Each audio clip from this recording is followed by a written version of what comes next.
Hello to everyone and welcome to a new Energy Capital interview. I'm Anata Foya and today I'll be talking with Jason Hayman, CEO of coastal energy solutions provider Sustainable Marine. Jason, it's very nice to see you today. How are you? Good, and thanks for having me. That's great to hear, Jason. Doing this interview with me is Aldo Santillan, Managing Director and Editor-in-Chief of the Energy Capital magazine. Hi Aldo, how you doing? I'm good, Anna. Thank you. I'm very happy to welcome Jason and to hear the ideas that he is going to share with the audience of Energy Capital. That's right, Aldo.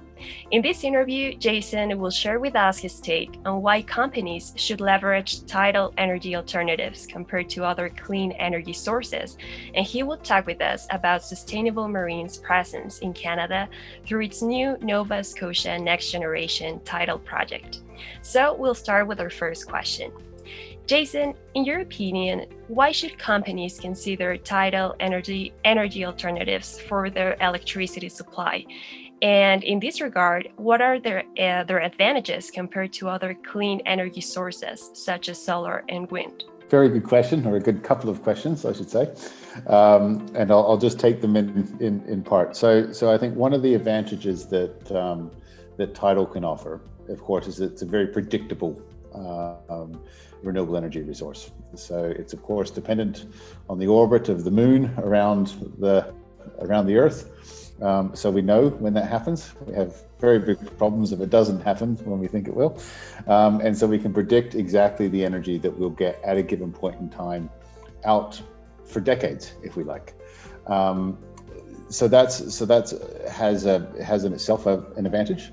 And the other thing I think that's really important is that water is a very dense fluid, and so this is a very energy-rich and dense renewable energy resource. And so, if you're lucky enough to have it in your backyard, then you have a very predictable and very dense energy source.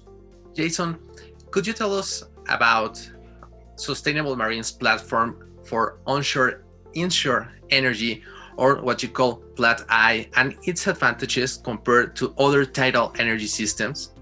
So I suppose a lot of the first generation tidal energy technologies almost look like stubby wind turbines. So because of course the energy is much more dense, so they sit on the bottom of the seabed.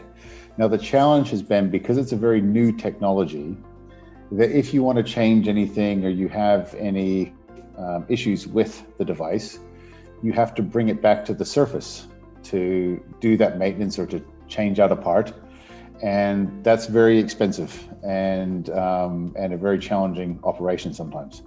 So we said, okay, if you're going to inshore sites like sheltered channels, like Grand Passage here in the background here, then why not have it on the surface, like a normal boat, like something where more conventional technology we're used to, where you can easily access it with a small vessel, you can get to anything that needs to be maintained, and everything isn't immersed. So, Jason, in this regard, from your experience in Sustainable Marine, what have been some of the challenges that you needed to overcome to make tidal energy look more like an opportunity, since for many it's still considered a new technology?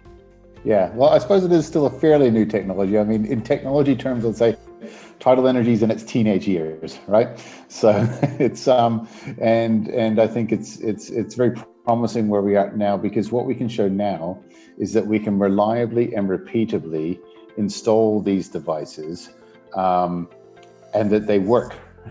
And so I think that's really been a big challenge, getting up that curve for new technology.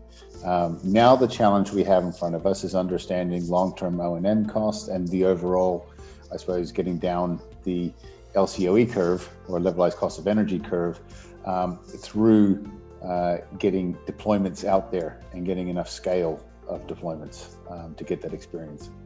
Considering global tidal energy trends, what would be needed to advance these energy technologies development further?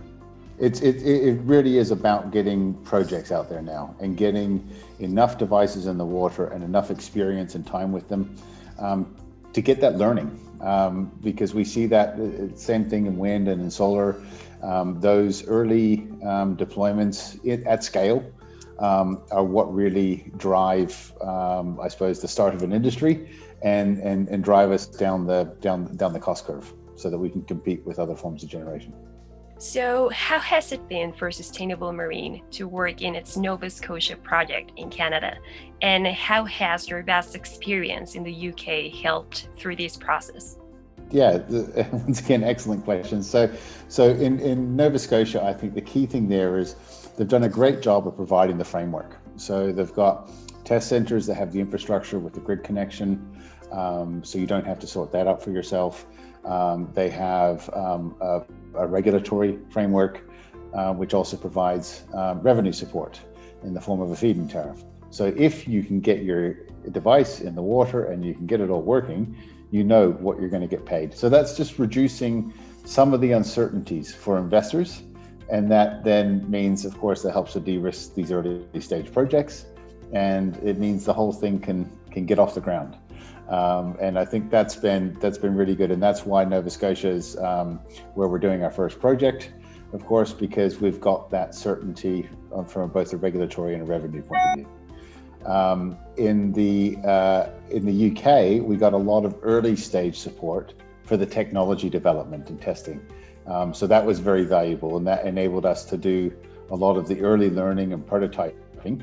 But the challenge there, of course, was that it doesn't, right now in the UK, we don't have the same market environment to be deploying it. Finally, Jason, what are your forecasts for Canada and North America regarding their potential in the tidal energy market?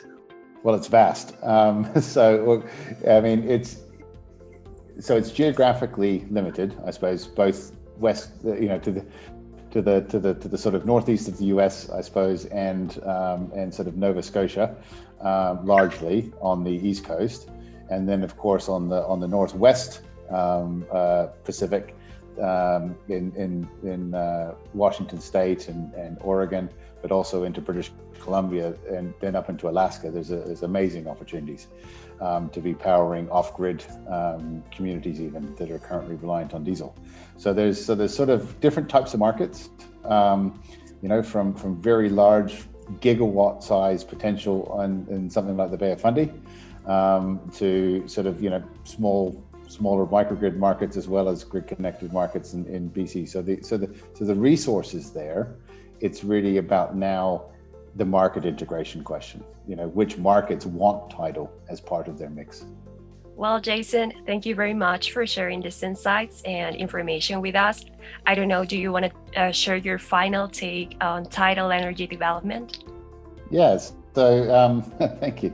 So no, I think with tidal, it's people forget these days how long it takes sometimes for these new technologies to come through. I think the first really serious tidal device was installed in sort of 2003. So as I said, it's still a teenager, and it's been a lot of iterations and a lot of learning over the last 15 years or so. But I think we're now finally at a place where we're ready to start deploying these technologies commercially. So it's a very exciting time. So yeah, we look forward to getting out there and doing that over the next few years.